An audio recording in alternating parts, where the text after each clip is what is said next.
Assalamualaikum warahmatullahi wabarakatuh. Perkenalkan, nama saya Novia Andani, NIM T20191394. Di sini saya akan menjelaskan tentang konsep dasar rencana pelaksanaan pembelajaran atau yang sering dikenal dengan RPP.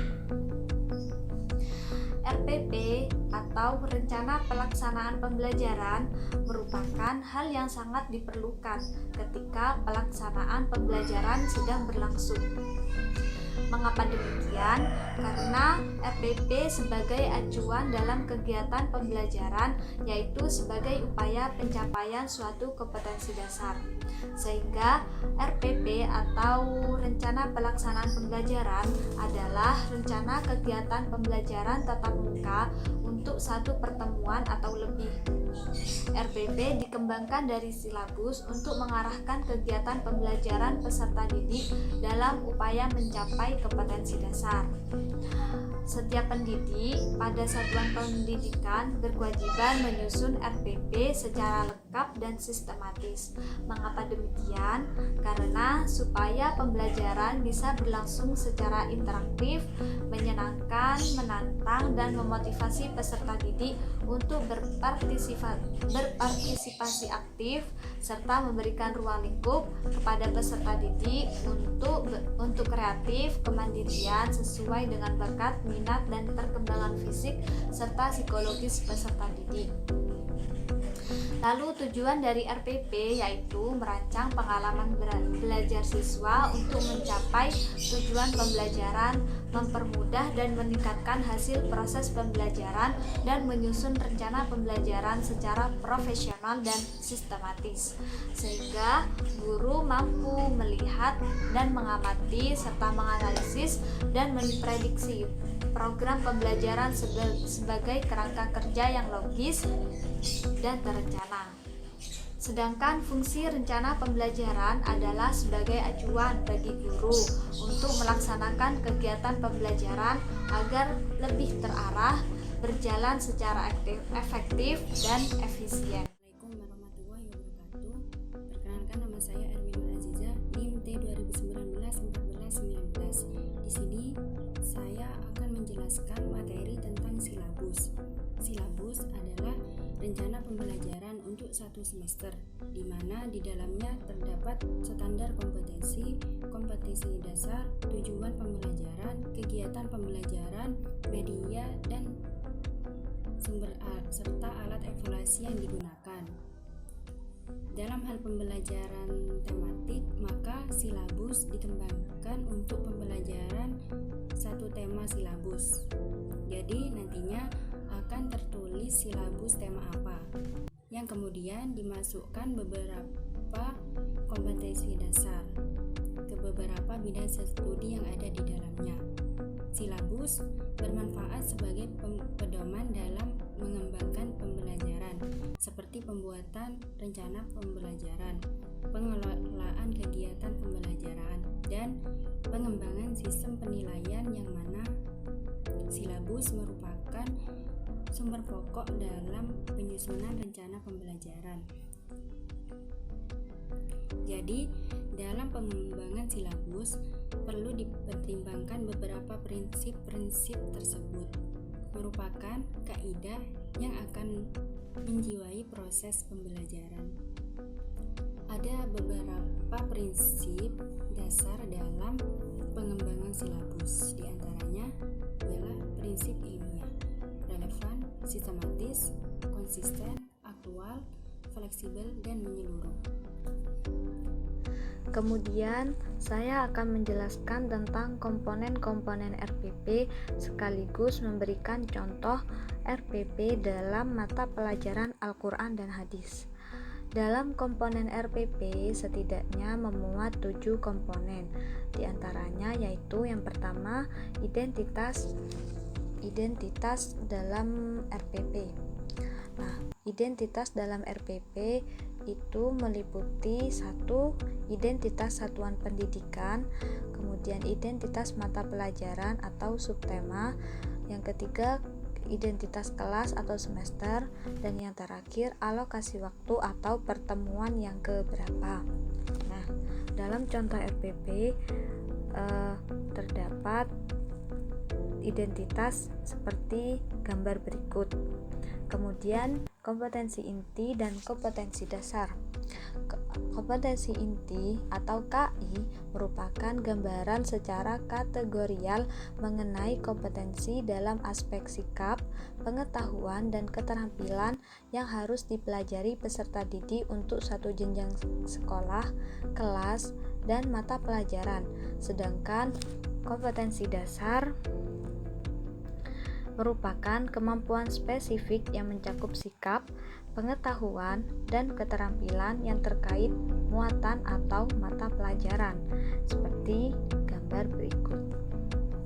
Kemudian, indikator pencapaian kompetensi. Indikator pencapaian merupakan penanda pencapaian kompetensi dasar yang ditandai oleh perubahan perilaku yang dapat diukur yang mencakup sikap, pengetahuan, dan keterampilan.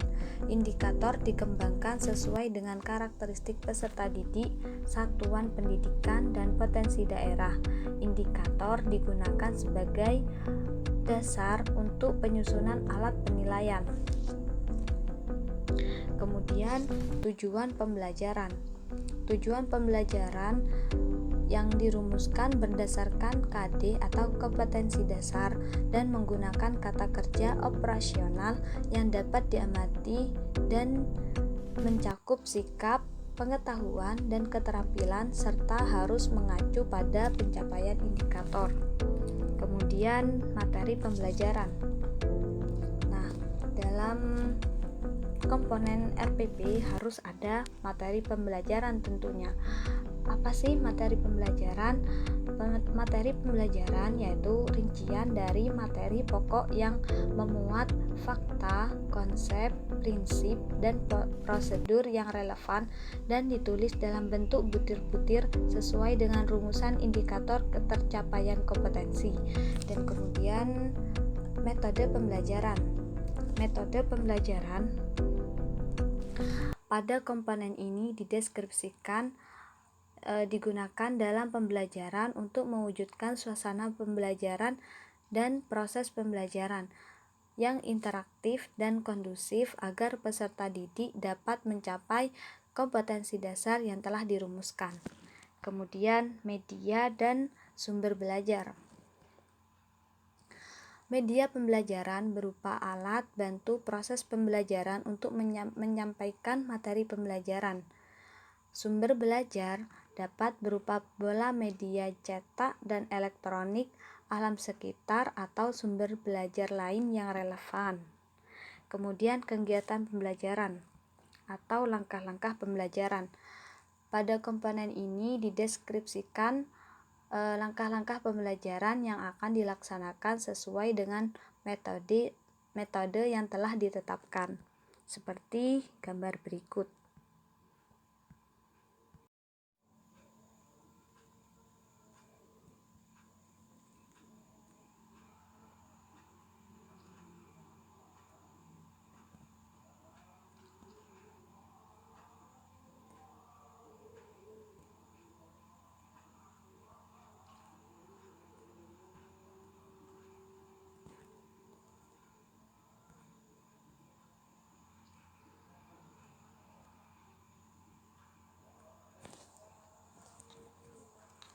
Kemudian yang terakhir yaitu penilaian hasil belajar. Pada komponen ini dideskripsikan teknik penilaian yang akan digunakan. Selain itu, instrumen penilaian dan rubrik atau pedoman penskoran juga diperlukan secara rinci. Perencanaan penilaian dilakukan sejak awal untuk menjamin kualitas instrumen tes. Nah, untuk mencapai satu kompetensi dasar, harus dicantumkan langkah-langkah kegiatan setiap pertemuan. Pada dasarnya, langkah-langkah memuat pendahuluan atau kegiatan awal, kegiatan inti, dan kegiatan penutupan. Langkah-langkah disesuaikan dengan penggunaan model sehingga menggunakan sinteks dari model. Dan yang terakhir yaitu adanya sebuah tanda tangan dari kepala madrasah dan guru bidang studi mata pelajaran tersebut.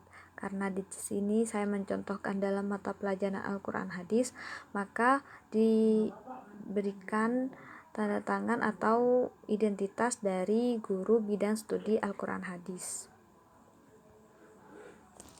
Cukup sekian penjelasan dari kami. Mohon maaf apabila ada salah kata atau ucapan dalam penjelasan kami. Terima kasih, semoga bermanfaat. Wassalamualaikum warahmatullahi wabarakatuh. Ini adalah komponen-komponen silabus. Ada beberapa komponen dalam penyusunan silabus, yaitu yang pertama identifikasi. Identifikasi mencakup nama satuan atau lembaga, nama mata pelajaran, tempat, derajat, dan kelas. Yang kedua, standar kompetensi. Standar kompetensi merupakan patokan tentang pengetahuan, keterampilan, dan sikap yang harus dimiliki oleh peserta didik untuk mengerjakan suatu tugas yang sesuai dengan apa yang dipersyaratkan. Yang ketiga, kompetensi dasar. Kompetensi dasar yang terdiri atas sikap, pengetahuan, dan keterampilan yang bersumber dari kompetensi inti yang harus dikuasai oleh peserta didik. Yang keempat, materi pokok. Yang kelima, kegiatan belajar. Kegiatan belajar memuat rangkaian kegiatan yang harus dilakukan oleh peserta didik secara berurutan untuk mencapai kompetensi dasar. Yang keenam, indikator. Indikator adalah sebuah petunjuk atau keterangan yang dijadikan sebagai tolak ukur untuk perkembangan dan penguasaan